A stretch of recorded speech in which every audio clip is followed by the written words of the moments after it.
Good morning, students. Sai Ram. I hope that you all are fine and doing well. So let us start with our today's class. Students, as you all know that in the last video we have completed the fourth chapter of New Voices, that is scaffolding. Now today we are going to move on with the next chapter of New Voices, that is Jane Eyre at Lowood Institution. Jane Eyre at Lowood Institution. Jane Eyre is the main character of the story. She is a girl at Lowood Institution. Lowood is the name of the institution where she was shifted. It's a type of hostel for girls, and she was shifted there. So, this famous story is written by Charlotte Bronte. Charlotte Bronte, she is the eldest of the Bronte sisters. So, there were three very famous writers. Charlotte Bronte was the eldest of those two sisters, and she has more two sisters, and they all were writing at the time, and she worked as a teacher and the governess before collaborating on a book of poetry with her other two sisters.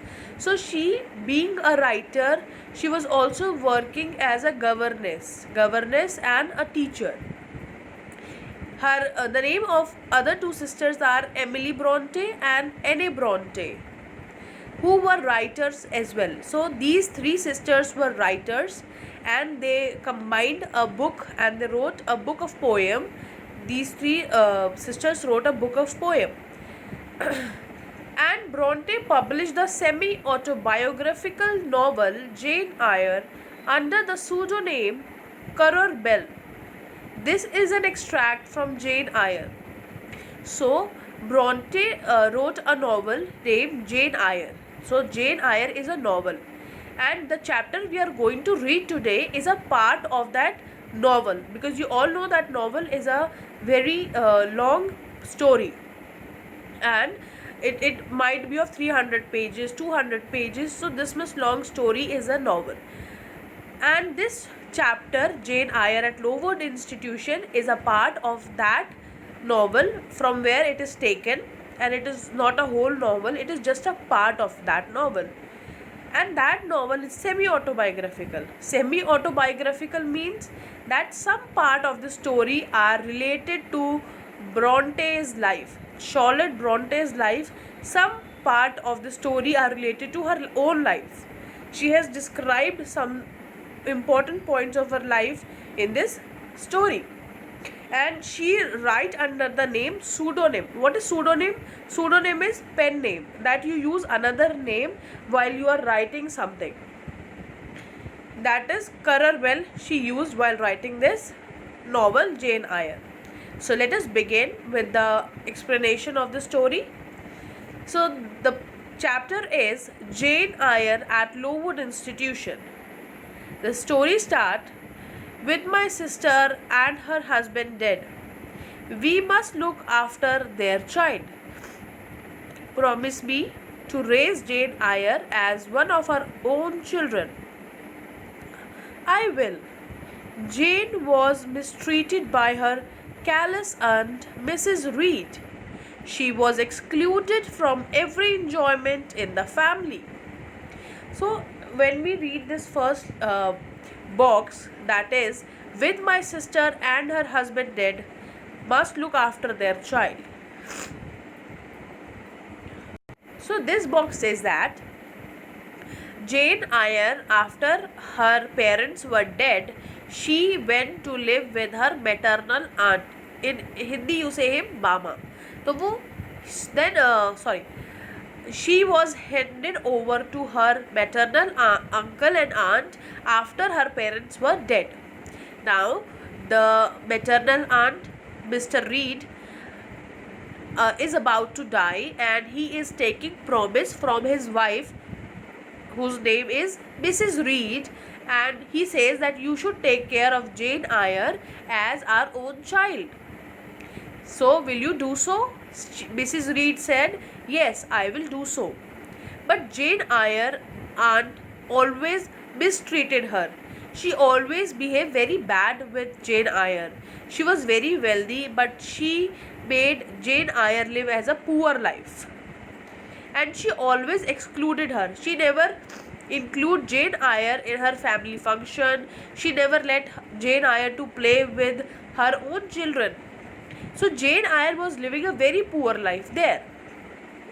One day, Mrs. Reed decided to send Jane to Lowood Institution. It was a charity school run by Mr. Brooklehurst. So here, what she decided, as she was very bad, so she decided, why should I take care of this girl? I should send this girl, Jane Eyre, to a charity school where all girls are studying there. And this is a charity school, and it is run by Mr. Brooklehurst. So who was the principal of that school, Lowood Institution? Mr. Brooklehurst. Now, there she went, and what she says, "This is the girl. How old is she? Are you a good girl?" The less said about that, the better. Now, what happened when Mrs. Reed take Jane Eyre to Lowood Institution? There they meet Mr. Brooklehurst, and Mrs. Reed said, "Meet this girl. She is Jane Eyre, and I want to admit her to this school." So the question asked by Mr. Brooklehurst was that, how old is she? And again she put a one more question, that are you a good girl? Then Mrs. Reed said that, please don't ask this question. How much we should say that is going to be very less about her. I couldn't have found a school more suitable for Jane. Indeed, madam. Jane had a tendency to deceive. She must be closely watched. I wish her to be brought up modestly at Lowood School. She will be brought up just as you ask. So what happened next? Mrs. Reed said that I have found the school, and I know this school will give a very good schooling to Jane Eyre.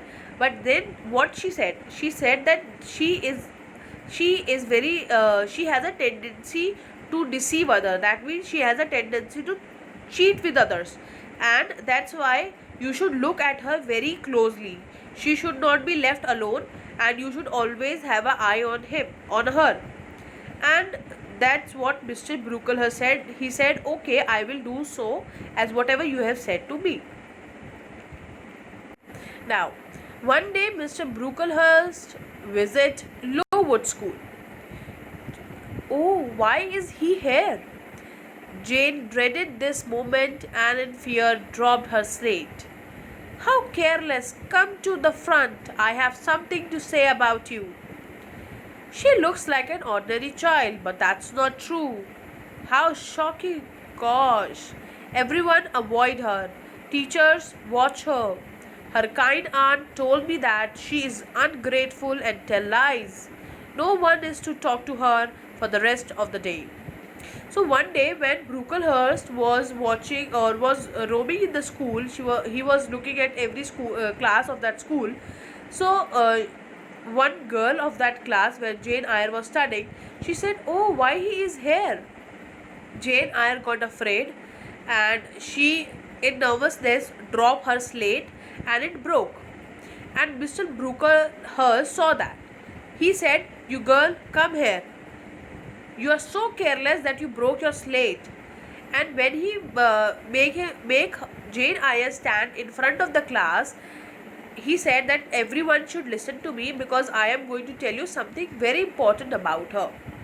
So what he tell? He tell that her aunt tell me that she is very ungrateful, she deceive others, she cheat with others, and she always lies to others. So you should not talk to her for the whole day because she broke the slate. And teachers, you should have a close eye on her. She should not do anything mischievous in the school. So these were the words told by Mr. Brooklehurst to the whole class, and Jane Eyre was insulted in front of everyone. So let us see what happened after that. The half hour ended. 5 o'clock struck. School was dismissed, and all over gone into refectory to tea. It was deep dusk. I retired into a corner and sat down on the floor. So after that, what happened? After half an hour, it was 5 o'clock, and at 5 o'clock the school was dismissed, and everyone went to the refectory. Is the area where they have tea and coffees. That means you can say a type of canteen, and they all went there.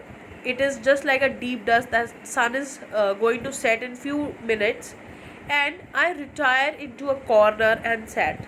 And she went into a room and she sat in a corner, down on the floor. She was sitting on the floor in the corner of that room. The spell by which I had been so far supported began to dissolve. What spell she is talking about here? She said that when I came to the school, I was very happy that I will be loved by everyone over here. I will make so many friends. But now I think it will not happen, because Mr. Brooklehurst has said such words about me in front of whole class that they will not talk to me and they will feel that I am not a good girl. Reaction took place, and soon so overwhelming was the grief that seized me that I sank prostrate with my face to the ground. Now I wept. Helen Byrne was not here, nothing sustained me. Left to myself, I abandoned myself, and my tears waters the bones. Now what happened, that when she was sitting on the floor and she was thinking about whatever has happened to her, and the dream which she was having, that everyone will love me in the school, as my parents are not there. My aunt did love me. The uncle who loved me, he is no more in this world, and I will be loved by the teachers, and I will make more and more friends. But it didn't happen. Now she was grief stricken. She was There was a great, you can say, a great pain in her heart, and what she did, she just keep her head on the floor, and she was crying over there, because her best friend Helen Byrne, the name of her best friend is Helen Byrne, she was also not there, because if she was there, she could make her happy. And I must not feel very lonely here. And she was crying and crying there in that room. I had meant to be so good and to do so much at Lowood, to make so many friends, to earn respect and win affection. Already I had made visible progress. That very morning I had reached the head of my class. Miss Miller had praised me warmly. Miss Temple had smiled appreciatively. She had promised me to teach me drawing and to even let me learn French. So what happened now? She is just talking to herself that I was very good at the school. Everyone have started loving me. I was having so much friends here. I have earned so much respect and affection from the teachers and from the friends. Even one day she went to the head of this class, Mrs. Miller, you can say the class teacher, and she even praised uh, Jane Eyre so much. Even she went to Miss Temple, and Miss Temple promised Jane Eyre that she will teach drawing and French language to Jane Eyre. So she was very happy that everyone here loving me so much, they promised me to teach everything. So she was happy with this. But what happened? Suddenly Mr. Brooklehurst came there, and he broke all her dreams with that one line. So now what happened? She said that I was also well received by my fellow pupils. Pupils, that means friend, and treated as an equal by those of my own age. Now here I lay again, crushed and trodden on. Could I ever rise more? So now she is talking to herself that when I came to the school, everyone was giving so much love and respect to me. Even the teachers are also respecting and giving so much love to me. I was happy with that. But now I think it will not happen, because I am crushed. Now my personality, my character is being crushed by Mr. Brooklehurst, the lines which he has said about me, that I am very ungrateful, I am a liar, and nobody will talk to me now. Even teachers will not respect me now. So, will I rise more? That will I be able to be with the teachers again the same way I was? They will respect me, they will love me, or they will appreciate me the way they were doing before. So she was thinking all such things and she was crying, because every time it happened to her that when she was a child, uh, her parents died. After that, when she was shifted to her uncle house, there who only his uncle was there to love her, but he also died. After that, her aunt Mrs. Reed, she was very cruel, she never let her live happily, and now she has shifted to the school where she was happy. But what she did, she tried to uh, put finger on his character. He tried to uh, said she just tried to uh, make her feel that she's a poor girl by telling lie to Mr. Brooklehurst that she's not a good girl, she always cheat with others, and she is a liar, which all these things were lied by the Mrs. Reed, because she doesn't want Jane Eyre to live happily. Now what happened? Never, I thought and ardently wished to die. While I was sobbing, someone approached. Now she was saying that I don't want to live anymore and I just want to die. And I was crying. While I was sobbing, sobbing means when we cry a lot. And she was crying and she was taking breath very fast. At that time, someone came there. I started up. The fading fire showed Helen Byrne coming up the long vacant room. She had brought my coffee and bread. Now she said that when I heard that someone is coming, I just put up my head up, and I saw that from the fire a shadow is coming, and I saw that she was Helen Byrne, my best friend. She was coming to that vacant, that is empty room, and she had brought what? She had brought my coffee and my bread. Come, eat something, she said. But I put both away, feeding as if a drop or a crumb would choke me. What happened that she said that please come here and eat something. But what Jane Eyre did, she just put away the food from her, and she was thinking that if I will eat something that will choke me, that means she said that if I'll eat something I will not be able to breathe properly. I continued to weep aloud. So she said that I again started crying very loudly. Helen sat down on the ground near me, embraced her knees with her arms, and rested her head upon them and said silently. I was the first who spoke. Now she said that when I was crying a lot, Helen sat down near me, and what she did, she just put her knees near her breast and put her head on her knees, and she was sitting very silently. Then it was first, who was the first to speak? There Jane Eyre speak first, and she asked that, Helen, why do you stay with a girl whom everybody believes to be a liar? Now she is asking Helen, then when everybody believes that I am a liar, I am a cheater, then why you are my friend and why you are here to stay with me? Everybody, Jane, why? There are only 80 people who have heard you called, and the world contained hundreds of millions. Now Helen Byrne put a very good answer here, that she said that, Helen, only 80 girls were there who heard you, who heard Mr. Brooklehurst saying that you are a liar. But in this world, there are millions of people who don't know who Jane Eyre is. So how you can say everybody? But what have I do with millions? The 80 I know despise me. So she says, now Jane Eyre said that, but what do I have to do with the million of people? I don't know. I know only 80 people who are here with me. Jane, you are mistaken. Probably Not one in the school either despise or dislike you. Many, I am sure, pity you much.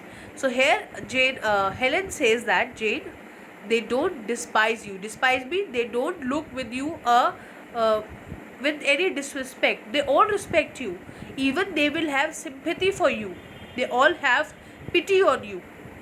They don't hate you. They don't disrespect you, but they have pity with you. How can they pity me after what Mr. Brooklehurst has said? So now Jane Eyre said that how can they have pity with me when they know whatever Brooklehurst has said after listening to that? How they can feel that I am a character who should be sympathized with? Mr. Brooklehurst is not even liked here. So what Byrne says that Helen Byrne says that nobody liked Mr. Brooklehurst here.